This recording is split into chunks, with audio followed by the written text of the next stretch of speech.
Good evening, everybody. It's episode 9 of Football from Across the Pond, and we've got Johnny and Craig back. Craig, man of his word, he's got his cheese head on.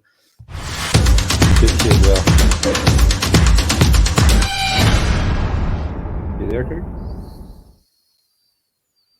Okay, welcome back, Johnny. Welcome back, Craig. Thanks for coming back on after your journeys down to London last weekend.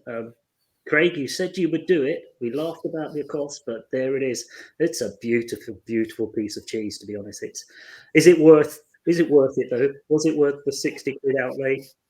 To be honest with you, it's actually quite good quality, and I've managed to get it all the way back from London to Edinburgh in one piece, so on the train? On the train, no less, yes. And carrying like that as well. I've seen the looks I was getting, I tell you. I can imagine you got a few. Obviously, you guys had a great weekend in London, a whole event. Not maybe the result you were hoping for, Craig, obviously from your point of view. And from the sounds of it, the majority of the Tottenham Hotspur Stadium, it sounded like one reason I was really looking forward to getting you guys on. It sounded from social media and everything we were reading that was near enough a Packers home game. So, Johnny and Craig, from yourselves, I wanted to get your opinion because I know you guys have visited London games before and they've kind of been a neutral and there's just been a kind of everybody's just there, supporting the NFL and the teams. But how did it feel having two distinct sort of fan bases where, or maybe, as you say, the Green Bay Packers fans far outnumbering the Giants fans? Was it kind of giving you a taste of the home and away sort of aspect that you get in the normal NFL game? Well, there was a lot of Packers here, and they made the noise at the start, but at the end you could tell there was a lot of Giants fans there too, because that last drive there was a lot of noise. Definitely, it was there, but it felt a lot more like a Packers Giants game than it did just an NFL game. This, for me anyway, I've been down to a few, like you say, and this one did feel like a Packers Giants game as opposed to an NFL exhibition, because the amount of Giants fans and the amount of Packers fans far outweighed any other team, and the rest combined. Yeah, so it wasn't sort of like the sea of colour, wasn't it? It was kind of like your green and gold, blue, and then a little bit of extra. You didn't have that. It was kind of very distinct sort of fan bases. Very much so, and it felt like a proper Packers and Giants fans as opposed to just people getting the talks because they're going to the game. It was a much more fan feel of those teams. A lot of Americans. Yeah, I was hearing about that. There was quite a few, a fair few came over from Milwaukee to see the Packers, and there were a lot of Americans came over to travel to see the Packers because it's an extra game for them. As you say, they wouldn't come for a home game because they wouldn't let that go from Lambeau Field, but this is kind of like an extra one for them. So I did hear there was a fair few of those. I was sitting with two to my left were Canadian and Packers, with three behind me from South Africa, and we had two in front from America with Woodson upside down and spelt backwards on his jersey. So I don't know how he managed that. I'd love to share that picture. It was quite funny. But that's got to be a misprint fail in the team shop or something. You've got to assume. Unless you ask for it that way, just to confuse everybody, but you never know. Conversation, please. I would wear it. You would. I mean, we've just proven with the cheesehead you'd wear anything. Hey, Sam, thanks for coming back, guys. Welcome back. I just want to say welcome back to Sam, who's bringing a bit of Disney magic to the show, because I know he's just back from holiday in the US on Disney. Hi, guys. Yeah, back from the US. Good stuff. I don't know. In terms of from an NFL perspective, I'm not great. Not sure. Yeah, not sure. Well, from a Disney princess, sort of full of sparkles, you're feeling great, are you? Yeah. I mean, it's I've obviously been loving holiday and that, but yeah, not loving how it's been going in Los Angeles, to be honest. But we'll get to ribbing on your team in just a second, Sam. I was just talking with these guys because they've just been in London for the game, obviously. And we were talking about the game being actually a home and away proper game. It felt like the fans being split, according to the teams and according to the teams that were playing, rather than that sort of generic sort of London game. It was interesting what you were saying there, Johnny, about being surrounded by South Africans, Canadians, Americans. It kind of indicates, and Roger Goodall was mentioning it about, can the international series host more than what it already is? And that was, by the sounds of it, a totally international sort of feel that you were getting there. Yeah, it was mostly Americans around me, but yeah, it was funny. Like, there's a lot of Germans there as well. I met a lot of Germans. Oh yeah, actually, there was 2 Germans to my right as well. I forgot about them, but they were awfully quiet. So must have been wearing gold. Well, one had the Steelers top on, so he was pretty quiet. So.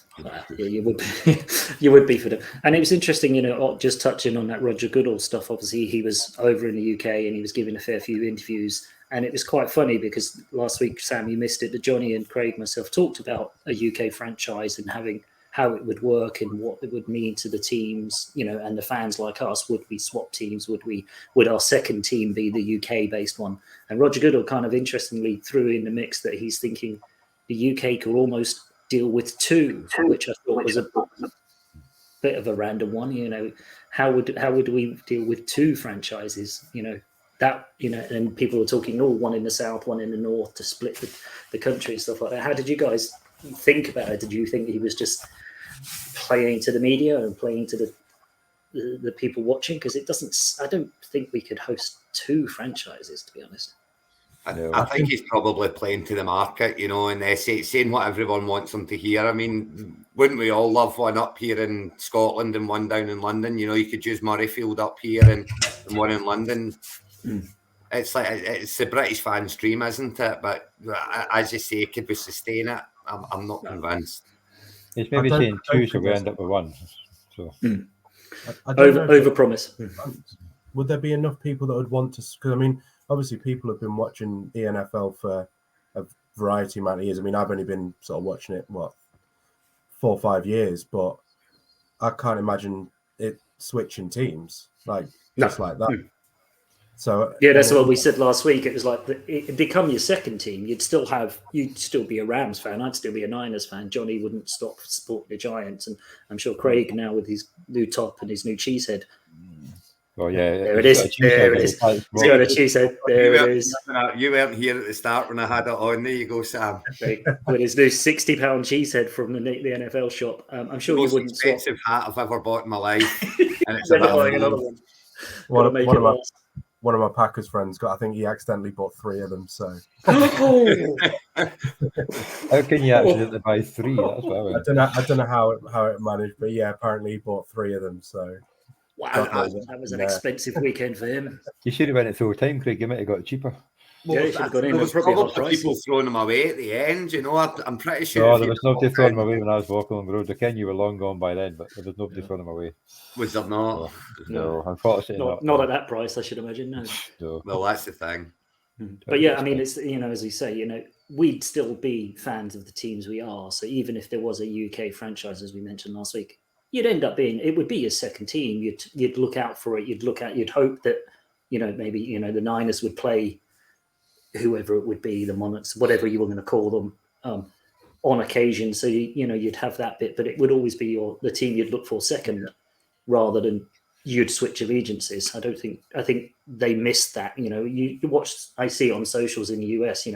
People are flip flopping. But I used to be a Niners fan last year. Now I'm a Rams fan, and you're like, I can't get my head around it, and I'm sure you guys are the same. It's like that's just glory hunters. That's what we call them over here. So yeah, exactly. You just don't change your team. It doesn't matter how good, bad, or indifferent. They're the team that you first chose, and it's kind of like that's it. It's like a rite of passage. That's your team. You stick with it.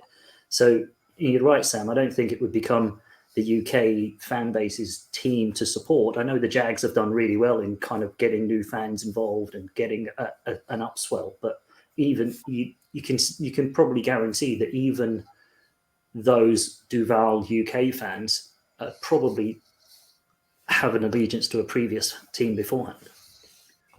I think you would find as well a lot of people that would go. It's a much more family orientated kind of take the wife along. There's a lot of things going on that would attract a lot of people to go as well. Our football over here, it's more of a kind of come on, let's go with the boys. We'll go have a few beers and then go to the game. And it's very tribal as well, isn't it? Let's be honest. It's very ingrained in sort of the culture of us against them. It's very much segregated. It's very much green and white, or blue and green, or red and blue, whatever. It's very Very much.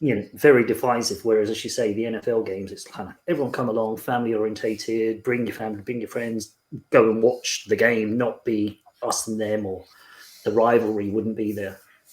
And that would be a big attraction to people. I think, that would get more fans through the door. I think we could sustain one team, no problem. And as you say, especially if we can manage to bring in the European fans who are crying out for more NFL. So, yeah, but I think, as you say, Goodall, I think it's probably playing to the market, probably more along the lines of, hey, if I say that we can sustain 2, I think he even mentioned there might be like some sort of NFC Europe conference. He was, really playing up to the market, a couple in Germany and 2 in the UK. And you're thinking he's just kind of spouting words now, isn't he? Yeah, well, you can say all at once, but the what do you call it? The owners wouldn't be happy with that. Yeah, well, who would you get there exactly? Who would the teams be? Who would Carolina, would Jacksonville? Who would the franchises have to move, or would it be new franchises? The logistics don't make sense, would they? There'd certainly be a lot to work out before we ever got it, so I don't see it happening anytime soon. No. Yeah, it needs to be, because you essentially either have to, like say, move like someone like Jacksonville, or you'd have to create a 33rd franchise, or potentially 33rd and 34th. How do you then put them into the league? And if they make a 34th, you reckon maybe Mexico would be the 34th one. Sure. Yeah, but then maybe 2 in Europe, 1 in Mexico, then 3 in Europe. When that doesn't work out logistically, how are you going to have that as an international conference? And that's not exactly easy in flight times, is it? Back and forth. But yeah, I'd say it was interesting to hear him say it. That I think it was, as I say, playing to the media, but I think it was also indicative of just how big the game has got in the UK and across Europe. Maybe the NFL have finally opened their eyes to their international market that they may have, I think, previously. Sam, maybe, as you say, you've only been sort of 4 or 5 years, and they've been really going at it for the last 4 or 5 years. But Craig, Johnny, and myself, we've watched NFL for a bit longer, and it has often felt like the international fans have been completely forgotten about or not really deemed as too important to the NFL 10, 15 years ago. I think you'll agree, boys. Yeah, definitely. Absolutely. I think maybe they're trying to justify calling the winners the world champions as well, Maybe there's a bit of that, yeah. Well, that'd be it, yeah. So that was the weekend in London for you boys, and I'm sure your bank balances will thank you for it for the next couple of weeks while you recover and get back to it. I know, Johnny, you had a hell of a journey back as well, so you're glad you've managed to catch up in your sleep. So Sam, now that you're back from Disney and now you've managed to catch up with just how good your Rams have been doing for the last few weeks, how are you feeling? Well, I'm not going to go down the road of it's the end of Matthew Stafford, which I know a lot of Rams fans I have seen on Twitter. The amount of Rams fans are now saying, "No, we're done with Matt Stafford." I don't think Matt Stafford's the problem. Yep. It's 100% the O-line. The O-line is absolutely battered. I mean, obviously losing Whitworth, I think we said when I was on last time, that was a big miss. But we lost our rookie guard for the year. And I think we've now lost 2 centers, at least 1 center, maybe a second center. It's just, he's not got the time anymore. Like last year, he was basically being given all the time he wanted to pick out the passes he wanted, and now it's non-existent. And it's now you're starting to see why it's an issue, because I mean it's maybe, I mean, there may be an argument to say that he's not looking at the right receivers, but I think it's all down to that O-line. That O-line has been our Achilles heel for a while, and now it's even worse. Yeah, it's coming back. Sam, sorry, do you think that it's part of the problem might be the fact that you've paid so many players now, putting together that dream team, that the cover that you've got, they're just not good enough because they're not getting paid? You've got the bottom of the rung there because you've got all of these players paid now, and you've not got money left to pay the understudies. You need the understudies to be decent when they come in and do the job, and sometimes they need paid. Yeah, I think that there is an element of that. I think, obviously we're getting Wagner on a big deal, having Donald, sign a relatively big deal, giving Cooper Kupp although not a massive deal, still giving him a deal. There's still rumours that we're looking at bringing OBJ back, which again he's going to cost a lot of money, so we'll have potentially saved some cap for him. Stafford's not exactly cheap, is he?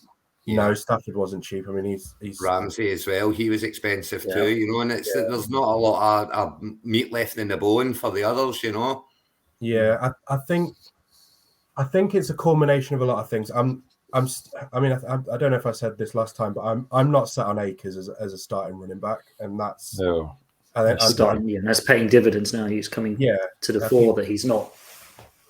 He's at best an RB2 for someone, like a Mattison sort of figure, or someone who's a backup. Someone like maybe like Naheem Hines or something. He's like a Hines, isn't he? He's good. He'll fill in for an injured, and he'll do a job, but he's not the one you want to pin your. So when you've not got a running game, you're having to sort of rely on Stafford. I don't know what's gone on with Allen Robinson. I've gone big on him in fantasy, and it has not worked in the slightest. Me too. Guilty. I think there's a few of us have been burnt with Allen Robinson in. Yeah. And he can't catch the ball, so He's not even getting the ball, though, is he? Well, he's not. When he does, he can't catch him. I think one of the biggest issues with him was he's, and again, I don't know how, I've not managed to watch much of focus on him, but apparently his route running's not been what they expected it to be. He doesn't look fast. And I think that's causing massive problems, because now without having that outlet of Van Jefferson, with him being still out injured, I think that, that's what helped. I think obviously OBJ is a much better player than Allen Robinson, but he where they had Van Jefferson and where they had, the other players around him, it allowed OBJ to just do what he wanted to do. And I don't think Robinson has the ceiling to be able to do what OBJ does, and I think he wants him to do it and he can't. And I think it just hasn't worked out. I don't think Robinson's a bad wide receiver.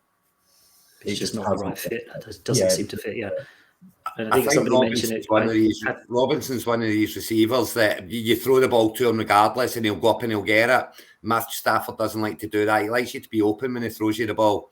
And Robinson's never been good at getting open. If you look back at what he done in Chicago as well, he just got the ball thrown to him and he went up and he got it. Went up and got it. He competed for it rather than have it, and as you say, with Stafford having a little less time in the pocket to find those open receivers, if his route running's, not quite up to scratch, he's not get the separation, then Stafford's not going to go to him by the time he's gone through those two checkdowns.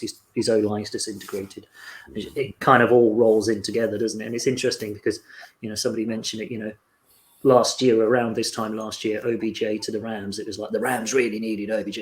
OBJ really had to go to the Rams, didn't he? He must go to the Rams. I think, Johnny, was it you that we had this conversation last week? For some reason, I got a feeling it might have been, OBJ to the Rams was like, OBJ had to sell himself to the Rams this time last year. Now it's completely turned around, and the Rams are almost. Well, there's a few teams after him, though. He's not. I don't think it's a guarantee he goes back to LA. No, definitely not. I think four teams.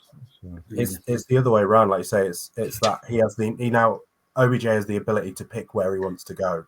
Yeah. And I think had he not got that injury, I think he'd have been back. Yeah, did he sign him right then? Yeah, we'd have signed him up. He would have been probably on a long-term contract. We wouldn't have got Allen Robinson, and who knows what would have happened. But it's one of those. It feels like even though we realistically we got battered by the Cowboys. Stafford still threw over 300 yards. So 75 yards went to that little dump off the company. A little dump off to Coop that ran. Yeah, that was just take the yards off. How fast he was. The catch for the stats. Don't worry. But they need Jefferson back because Stafford trusts Jefferson. So Skoronek's been, I think, probably. He's filled in really well, actually. I think, he's been absolutely fantastic. He's tried to do sort of the Debo role in a way, being pretty much stick him anywhere and he'll do a job. Mm-hmm. But yeah, it's just one of these. It's going to be one of these seasons. We had the hardest lot of fixtures before they'd obviously, and that when they announced them, it's just going to be one of those years where we'll probably, hopefully, we'll still make the playoffs, but it's going to be difficult, and it'll be interesting, because from a Niners fan, we play you again not long, 3 weeks, and they got you back again. So that could be a big game for the Rams because divisionally wise, you already lost to us. I don't know if you play another division rival between. Yeah, we beat the Cardinals. So you've got 1-1. One, yeah. Cardinals, I think 0-2, aren't they? Yeah. Well, the Cardinals have got the Seahawks. They've got a chance to get one back this week. But yeah, it'll be interesting. If they've not gelled by the bye week and stuff, then is it time for? Do you go out and big spend? But then again, as Craig just mentioned, can you go out and spend and get anybody in? Because what's the cap like and what space have you got? Yeah. So Johnny, 4-1. How's it feel? In the and let's be honest, in the NFC Beast division, which compared to the previous years, that division has not been, shall we say, looked upon favorably. It's looking pretty good. You've got you guys at 4-1, Cowboys are 4-1, and then of course Eagles are 5-0. So yeah, it's a bit surreal. I've said all along at the start of the year I've been happy with 1-4 at this point, so the other way around was complete shock. Well, I think everyone's just sitting back waiting for the Giants to fall flat in their face, and they don't seem to be doing it, Johnny. I think everyone was expecting against last weekend, and it didn't happen. Well, they're playing the Ravens this week, so a mobile quarterback might be a bit different. Yeah, you can stop the run, but you've got Lamar running all after you. It's a bit harder. So, but they do seem to scheme quite well. So he's a bit of a unicorn. So, is the return of Saquon one of the major factors for why the Giants are doing so well? Because I mean, every time I see been looking up, catching a bit of the Giants match, it's always been Saquon and shot, and I don't know if that's just Well, they tried to go with Saquon at the start against Green Bay, and they knew what was coming. So they shouldn't. Then as soon as they decided after the third lot, they thought, do a couple of play actions, and it loosens it up a bit. And obviously Slayton caught a couple of nice balls. He had one where actually if Jones had thrown it about a foot to the left, he'd been probably gone for a touchdown, but went behind him and almost got intercepted. But once he started to play action, it did loosen it up a bit for him to get some runs in, because Green Bay was stopping him in the first couple of drives. He was going nowhere. But he ran into death in the second. Yeah, well, that's what they do. The second half, the Giants do better. It's when he caught the pass and did the long run. That's what hang with it. And then they had a good drive when he went out injured. They didn't have to rely on him, and they got the touchdown. So it's funny. Kenny came in just for that, but they drove the ball well when he wasn't in the field as well, which is quite unusual. It is. But yeah, I think you're right, Sam. I think having an elite RB1 and having Saquon back does mean that, as Johnny says, Green Bay for the first 2 or 3 drives, they have to play to stop the run, whereas last season when Saquon was out, I think most of your teams were able to kind of be a bit more flexible against the Giants. They knew that the run game wasn't, you didn't have Saquon there and he was injured or he wasn't quite right, so they could be a little softer, whereas now teams are either going to have to stack the box to prevent the run, which, as you say, opens up the play action and some deep shots over the top. So I think and as Saquon and as everyone, I've had a chance to look at a couple of the games. He's looking really, really good. And you say he's catching out of the backfield as well. He's back to, he almost looks back to pre-injured Saquon sort of level. Back to rookie one, but he's not even getting many catches. That's the difference. He's just getting the runs. So he's just getting the runs. But if they start to use him out of the backfield, and then look out, I think. Well, the best thing was that Galladay didn't even make it over. So that was the best thing. That's the best thing for all Giants fans was that he still play football. Well, not allegedly. I think he's still on the roster, isn't he? But he wears a uniform, but he can't catch anything. I'm not sure if he's ever. You can ever say he's played football. And what's his yearly salary this year, Johnny? What's that? What's his yearly salary this year? Stupid amount, but I'd rather just eat the money and just get. Don't dump him, because if you dump him, somebody's going to pick him up and he's going to play brilliant. And against the Giants as well, he'll come back and get you. But he's got less balls than Robinson, so maybe he should come to LA then. Oh, you can have him, yeah. I don't think we play yes, that'd be fine. So. Yeah, and Craig, from your point of view, Green Bay, I mean, the receiving core not great. Let's be honest. They're starting to come to the fore a little bit. I think Lazard's going to have a good few games coming up according to your schedule and stuff. But do you think that the Dylan Jones 1-2 combo is working in the backfield, or do you think you might need to change it up and actually go to go with one main running back and kind of? I think that's the way it's going to end up heading. I think we'll have Dylan in for the cat out the backfield, and Jones will be the main runner, I think, going forward. But I would be lying if I said I wasn't worried about this season. I mean, I say worried, we'll make the playoffs. It's, even if it's 9-8, 10-7, something, we'll make the playoffs. We'll sneak in there. Well, the other two teams in your division aren't looking great, are they? I mean, well, that's exactly it, and it's.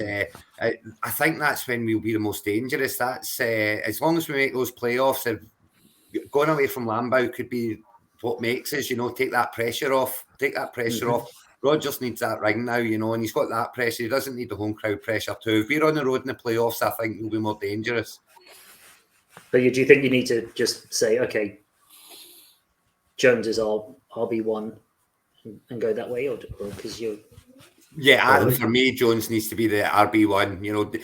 Dylan's still young. He's got his time. He's got his time to come. But for this season, I think they have to. Jones is the number one. You're the running back, and let's go. And we're going to need to run teams because, as you say, the receiving core just isn't there at the moment. Did Jones not get paid though? So he should be the RB1. Jones has been paid, yes, very much so. And that's the confusion, isn't it? It's like he got paid as an RB1, but he's not actually RB1. And I think that's a bit of that locker room sort of back and forth. Who's RB1? And it sounds to me like maybe somebody in head coach needs to kind of just make that call, as you say, Craig, and then the team can all focus on one or the other. Because surely, from an O-line perspective, going back to what you said, Sam, having different running backs behind you who have different characteristics must make blocking a little bit more tricky for them, because you're like, oh, I'm blocking for AJ. No, I'm not. I'm blocking for Jones. Does it kind of change their mentality? That would be an interesting one to find out. Yeah, and the running back position is at least we have two there. It's, as I said, my bigger worry is the fact that Rodgers does not look interested. That's a bigger worry for me than anything else. He just doesn't look bothered at the moment.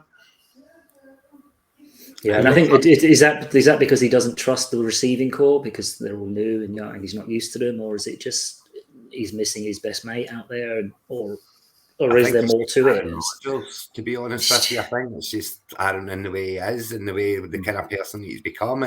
And deep down, I'm sure he does care. I'm sure he wants to go out there and win that second ring. He just never seems to show it. And win, lose or draw, he just trots off the field and job done, away home again.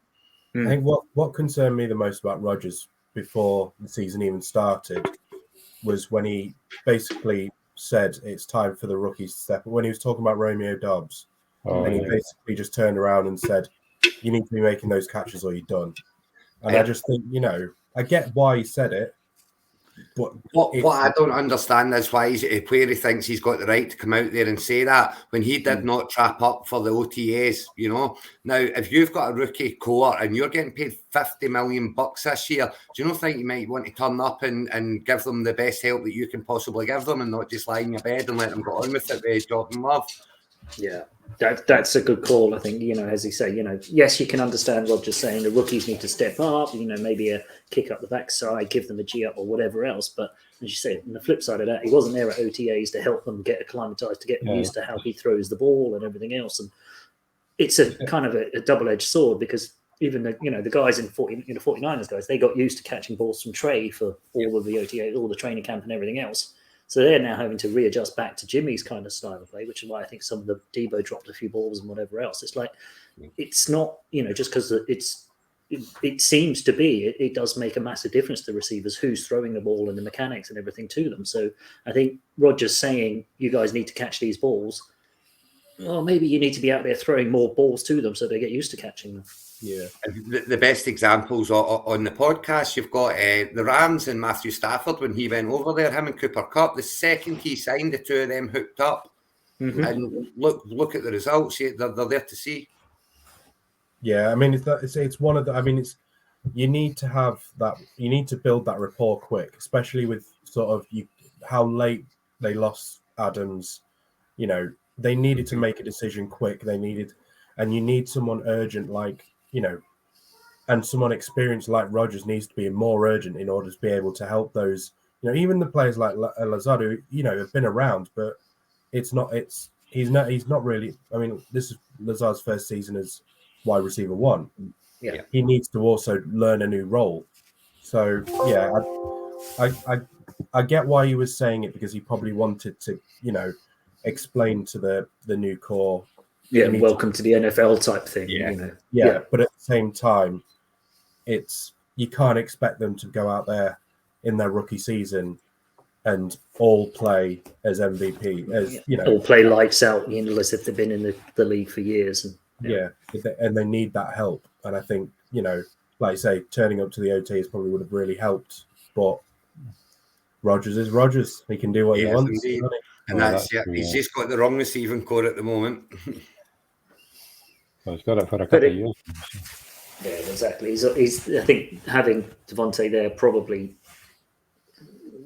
shielded some of the fact that the receiving core depth wasn't there previously, and having that one big guy that Rodgers could just lob it out to and score points and take the touchdowns may have kind of plastered over a bit of the cracks. Absolutely. And remember, Adams was useless in his rookie season. A lot of his he done absolutely. It wasn't until year 3, 2-3, when Rodgers started to trust him a little bit and get a rapport with him. But it's also worrying the fact that those two were together for so long. They broke so many records. They've done so many things together. And Adams pretty much couldn't get out there quickly enough, and he's away over to his pal Card. That tells me that they weren't that close to begin with. No, he probably couldn't be bothered with Rodgers' attitude and everything off the field, and thought it's no worth it. Maybe that was it. Exactly it. Basically grow up. That's it. This does feel like the second season where Rodgers has basically threatened to leave the Packers, but stayed anyway, and that can't be healthy. Like, it's been about the 10th, to be honest, Sam. It's not the same. Yeah, it happens at least every 2 years, as far as I can work out. His toys come out the pram. I think it's more that he wants the attention in the off season. He's not getting the attention, so his toys come out the pram a little bit to get some. Yeah, I think you're right. The story of the head coach going to Denver, Adams leaving, kind of suddenly it was like Aaron who. It's like, oh, what about me? What about me? And it does feel almost like he has to be the prima donna. And of course, his buddy Tom retiring and unretiring takes some of his story too. Took all of the story away from him as well. Interesting. Just to touch on Davante Adams, and we may as well talk about all the controversy that's going on over there. What do you guys think of it? I mean, it seems to me, and I've seen other things of other NFL photographers who have said, I've spent X amount of years on the sideline in the NFL. I've been hit by players, been run over, and whatever else. It's a privilege. You're allowed to be on there. Don't get in the way. To me, it seems like the photographer ran in front of Davante, looking at his phone, trying to get a cross out of the way. And, Davante Adams just kind of went, what the hell, there's a difference between hit by a player during a play than running past him to get past him quick while he's walking off the field and pushing you over. That's just because he lost. If they'd won, he wouldn't be doing that. He'd be stopping and letting him pass. Because he lost, he pushed him over. Well, I don't know. I think that might be an easy... Because looking at some of the clips, yes, one clip, it looks like he's just shoved him over. But the other, there's 2 or 3 different angles. And if you see the one where he's from behind, where Adams is walking off, Adams has got his head down like that, going down or whatever else. And literally the guy almost runs in front of him, looking at his phone, carrying a tripod. And Adams sort of... looks up and goes almost in a defensive reaction and shoves him. But now he's being charged by the police. I think he's been charged with the police already today with misdemeanor. It just seems like surely that's an overreaction. I know the US, and we always laugh about, you get sued for absolutely everything. But this is taking it to the nth degree, surely. It's in all honesty, I'm sick of hearing half of the people getting banned for really innocuous things. It's starting to get a bit frustrating. He'll probably get 6-game suspension for this, much like Watson or whatever. I don't see it's a bit of a mountain out of a molehill. It doesn't necessarily, I don't think. I mean, it might be something that has happened, and you get players in our football who do silly things on camera. They don't get banned. He shouldn't get banned, you know what I mean? But it's just, he shouldn't have done it. Yeah, Well, I think he came. but the photographer should not have been there. I mean, the last place you want to be is right in front of an NFL player after he's just coming off a 30-29 loss and he's walking off the field, and you want to run across his path. Yeah, well, I'm that's not too sure why they went for the 2 point. loss. Should have made it a tie and kept on going, but yeah. I mean, there's lots of things. If you're going to give Davante Adams a ban for that, then you have to ban Wagner for what he did. Simple as. Absolutely. And everyone was they're not going to, because everyone was celebrating what he did. It was like, a guy ran on the pitch, he had a flare, nobody knew what it was. You took him out. I think the guy has raised a police report for him because of he got concussions and burns. He's like, well, he got burnt because he got tackled. No, he got burnt because he was carrying a flare. Technically, he got burnt because he was carrying a flare, and so it's kind of self-inflicted, and everyone's as you say, championing what Wagner did, but it's exactly the same.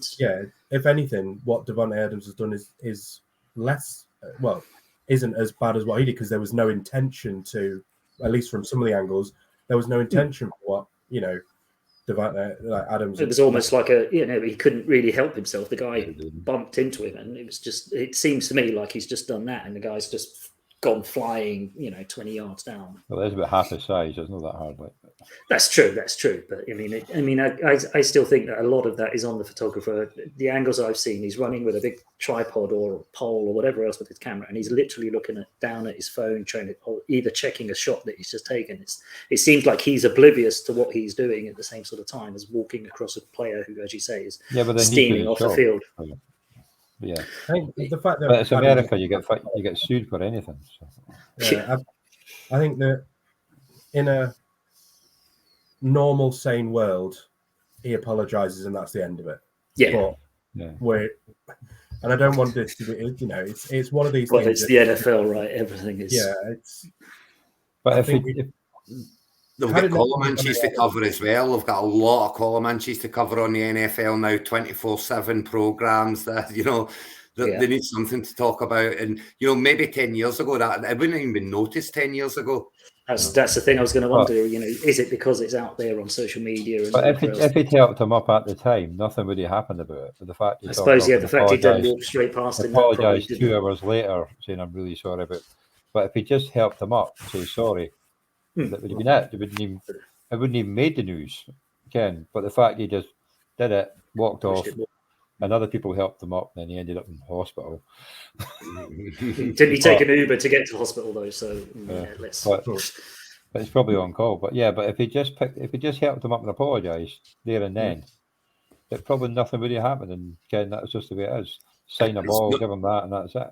It's non-life threatening, remember, Johnny? It's non-life threatening. That's how they're non-life threatening injuries, yeah. God, don't even know what injuries he could have got from that. And just thinking about it, the other talking point from the last weekend's games, obviously not the London games, but the roughing the prima donna calls, should we call them?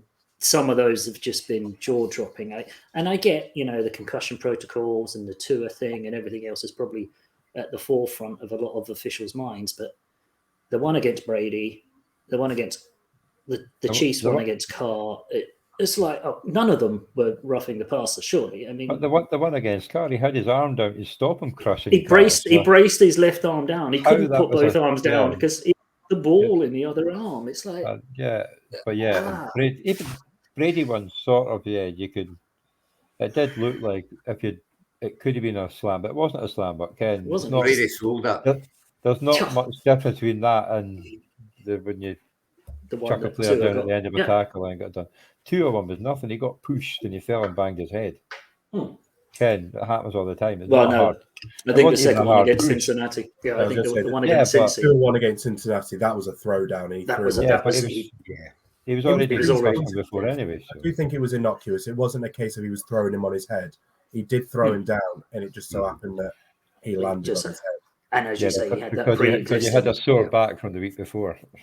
Probably made it worse. But, yes, the issue is you see that tackle that wasn't flagged and nothing happened, and you see the one that, the Falcons against Brady. Oh, come on, that wasn't it. And the one against, as you say, the Chiefs, what is the guy supposed to do? He's 380 pounds.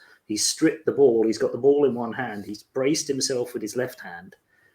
There's nothing else a guy that size can do to try and avoid landing on the guy. It just seemed overprotective, and maybe it is, as I say, because of the tour thing and the concussion, whatever else. Are the refs being overprotective of the quarterbacks, and will it eventually balance itself out, or is this what we're going to see? We're not literally, you're not even allowed to go anywhere near the quarterback anymore. I think that there is an element of, you know, overprotection of quarterbacks, and I do get, because it's, you know, there is probably a monetary element to it, because they are, for the majority, paid the big money. But they are the faces of their franchises, aren't they? You know, your franchise quarterbacks, they're the sort of the selling point to a certain degree. You can see why the league wants to protect those players more than, say, you know, other players. But where do you draw the line at the point where, you know, what's a genuine attempt to go for the ball that was a, you know, and what is a roughing the passer sort of. Yeah. So I mean, it could have. I mean, that play that I can't remember who it was from the Chiefs, but it, you know, it's one of those ultimate defensive lineman plays: a strip sack, get the ball, take it in. It was like almost perfect. You know, it's kind of. It might have been, but it's the kind of play that Lawrence Taylor and all the Reggie Green, you know, all the old school ones for Craig and Johnny's time. You know, that would have been. We'd have been screaming and shouting about the best, one of the best plays ever. Now it's like. There's over up in the past with left their helmet and have like one limb hanging off at the end. Yeah, but I mean, back then it was a bit different. They, you know, the quarterbacks are a lot more protected. But you know, that was there's nothing wrong with that. I can't, and hopefully, maybe I think it has caused enough of an uproar that I hope the NFL and the officials kind of all get together and go, yes, we told you to be extra careful about, you know, protecting the quarterbacks, but. Yeah, but even Carr and the Raiders players weren't shouting for roughing the passer. No, they just thought it was a sack. I mean, yeah, they were just like more upset that they'd lost the ball. And I think we'll see common sense prevail in the long run, you know, and find a happy medium. With the concussion being such a big thing in the press at the moment as well, you know, they have to be shown to be making a difference. And you know, when they make these big kind of changes, you always see them going OTT a little bit the first half of the next season, you know, and then it kind of starts to settle down. You remember last year, the amount of flags in the first kind of few games of the season, there was just flags all over the place. Everywhere, yeah. Because they were coming hard on it. And they started loosening off towards the end. And by the end of the season, I wasn't even noticing a difference. Yeah. It was interesting. I was expecting that this year as well, because I know they changed the defensive holding within the first 5. I thought they'd flag that to death, and they didn't. They kind of actually did okay, it seemed, on that one. And now, obviously, the concussion and the roughing the passer has taken over. Yeah, I mean, did you see the concussion injury on Chris Olave? That was That looked a bad. That looks. Then so when you feel sorry for her, because he's caught the ball, gets knocked out, the ball comes out, they call it incomplete. You're like, no, give him the catch. At least give him the catch for that, because that happened to Cruz once as well. Like, the boy was for the count, he'd caught the ball, but obviously because he was unconscious, the ball came out incomplete. You're like, oh, come on. But you might stick it to your hand so you don't drop it. But because it was a good catch, and obviously just it was a great catch. Yeah, just bang, and that was again another one of just those really innocuous landing on your head. Just getting it slightly wrong, just didn't get an arm down, didn't get a bit of a padding down, and that was it. And you know, and I suppose that is indicative of how easy it is for injuries to happen in the NFL, and you know, especially get your bell wrong, as they used to call it. You know, I mean, I remember playing, and you get a good hit on your helmet, and it's losing, it is like the bell's ringing. Maybe, you know, helmets have changed and whatever else, but how easy it is for players to, and you could tell straight away from the Olave thing, he was not there. He was completely, gone straight away. So, and it's interesting. I don't know what the new protocols are. I haven't really read up on them. How long do players now have to be out for? Is there a stipulated time, or is it kind of, you passed all the medical checks, you can go and play again? Yeah, it's the medical checks, but they're a lot more stringent now, and it's external. It's not the team's medical team, it's the NFL's medical team. So it's not a case of, grease the doctor a couple of bucks, stick a needle in their leg and on you go. It's they have to pass a lot of protocols now. Yeah. Well, Teddy Bridgewater got kept out on Sunday, and it basically they made the comment that because of what happened to Tua. It was the irony, wasn't it? Yeah. Yeah. Or they probably would have put him back in, but because of what happened to Tua, they were under stricter than anybody else, and that he's not coming back in. It didn't even look like it was pretty innocuous, the safety. Not compared to the other one, anyway. So compared to the other one, yeah. So it was interesting. I'm kind of bitter about that because I swapped Teddy in for a number of my fantasy teams and just got I had him as my second quarterback, and it wasn't a good one. Not great. So anyway, looking forward. How do you feel about this weekend then, Johnny? Because I know you've got a pretty tough game. No. No, but then you said that last week. You said no. 5-1 for the Giants. 5-1. Ravens. I don't know. They're hit and miss. Yeah, well, it depends what Ravens turn up. So the defense isn't great, but the Giants don't throw the deep ball much. So, and I'm surprised by the Ravens defense actually, because I thought they had a number of really good sort of defensive players coming back from injury. I think they've had a couple of injuries still, but they just haven't really hit and fired. And Craig, do you reckon you're back on winning track after your disappointment, long haul travel? I'm not happy we're against another New York team, I've got to say, but we're back at Lambeau, and as long as they're not struggling too much with the jet lag, you have to think that the win should be on the cards, but you never know with this Green Bay team. It's you never know with this Jets team. Well, look what they did to Miami. And they're no mugs at the moment, and they're running the ball very well, and that's a problem for us because we are being run on to death again. And with Breece Hall and Michael Carter. Yeah, I'm hopeful. Not a bad 1-2 punch. The game. I think it'll be.